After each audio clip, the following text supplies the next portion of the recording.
बताया था कि लोकतंत्र की आत्मा को चरितार्थ करने वाला तत्व क्या है? सत्ता की साझेदारी। जो अच्छी सोच, अच्छी भावना के साथ यदि बहुसंख्यक वर्ग अल्पसंख्यक वर्ग को भी उसको समान अधिकार अपने देता है तो वह लोकतंत्र की उनके बीच शांति, अमन, चैन कायम रहता है।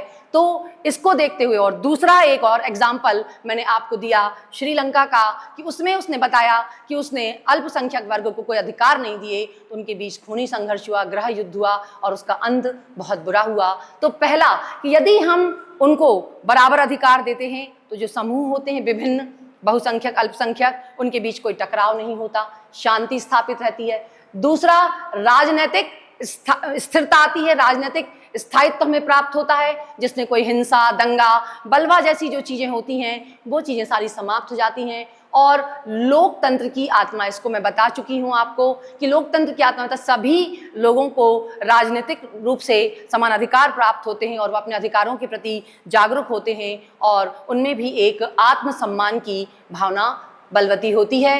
और चौथा है वैध सरकार, एक लीगल गवर्नमेंट का गठन होता है और सभी समूह शासन व्यवस्था उससे क्या होती हैं? अपने आप से जुड़ जाती हैं। तो ये सत्ता की साझेदारी क्यों आवश्यक है ये मैंने आपको समझाया। एक प्रश्न और है, सत्ता की साझेदारी के विभिन्न रूप समझाइए। या तो ये प्रश्न बड़े रूप में तो नहीं आएगा क्योंकि ये 2 नंबर की यूनिट है, तो 2 नंबर या 1 नंबर का इसमें से कोई प्रश्न बनेगा। तो इन रूपों में से भी इसके जो 4 रूप हैं, पहला है शासन के विभिन्न रूप। तो शासन के विभिन्न रूपों में आप देख सकते हैं कि विधायिका, कार्यपालिका और न्यायपालिका, इन तीनों के बीच तो विधायिका क्या करती है? हमारी विधि बनाती है, नियम या कानून को बनाती है, और किसके माध्यम से? संसद के माध्यम से।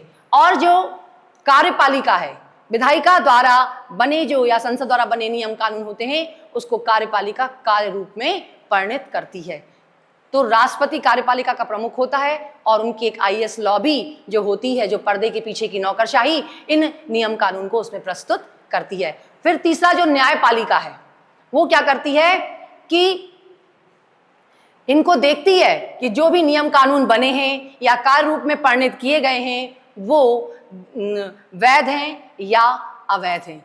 तो इस तरीके से जब इन तीनों के बीच शक्तियों का विभाजन कर दिया जाता है तो इसे शासन के विभिन्न रूप कहते हैं। इसे एक क्षैतिज वितरण कहा जाता है। क्षैतिज वितरण क्यों कहा जाता है? क्योंकि विधायिका, कार्यपालिका और जो ये न्यायपालिका हैं, ये तीनों क्या हैं? समान रूप से इनको अपने अपने क्षेत्राधिकार में अधिकार दिए जाते हैं, इसलिए क्षैतिज वितरण कहा जाता है। इसे जो ये शासन के विभिन्न रूप हैं, इसे नियंत्रण व संतुलन की व्यवस्था या चेक या बैलेंस सिस्टम भी कहा जाता है। क्यों कहा जाता है?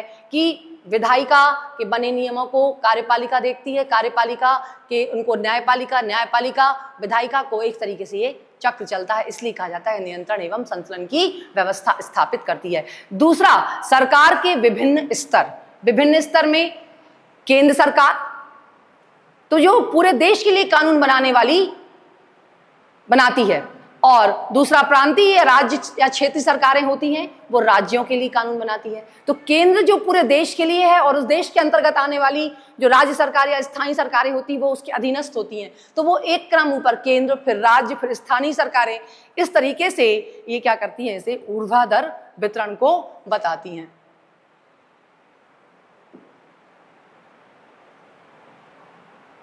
तीसरा है सामाजिक समूह। विभिन्न सामाजिक समूह, मसलन भाषाई और धार्मिक समूह के बीच ये सामाजिक समूह हैं, ये एक स्वरूप को प्रस्तुत करते हैं। चौथा है जो दबाव समूह और आंदोलन। तो इससे एक प्रश्न निकल के आता है कि दबाव समूह क्या है, प्रेशर ग्रुप्स क्या हैं।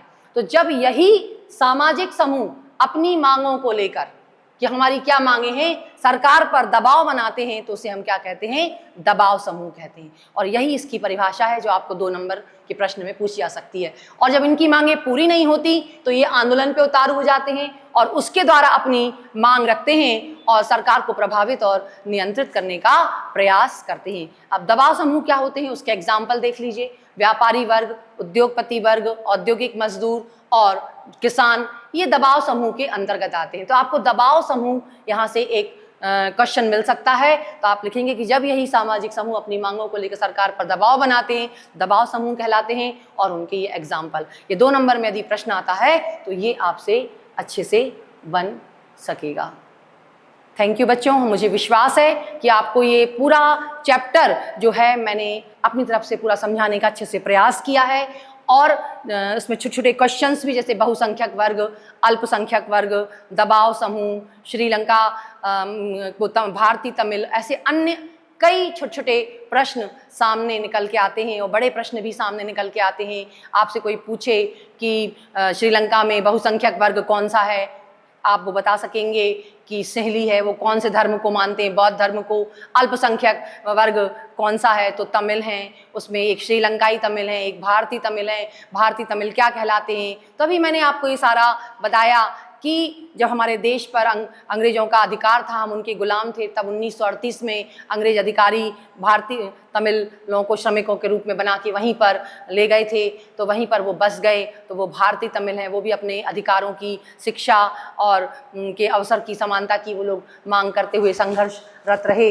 ये सारी चीज़ें, बहुत सारे ऐसे प्रश्न निकल कर, श्रीलंका का देश कब स्वतंत्र हुआ, बेल्जियम की राजधानी क्या है, बेल्जियम किस महाद्वीप में आता है, यूरोप महाद्वीप में आता है, श्रीलंका किस महाद्वीप में आता है, जाति समूह या एथनिक क्या है, ये सारे तमाम प्रश्न मैंने आपको बताए हैं, और मुझे पूरा भरोसा है बच्चों कि ये आपसे परीक्षा में करते बनेंगे। धन्यवाद।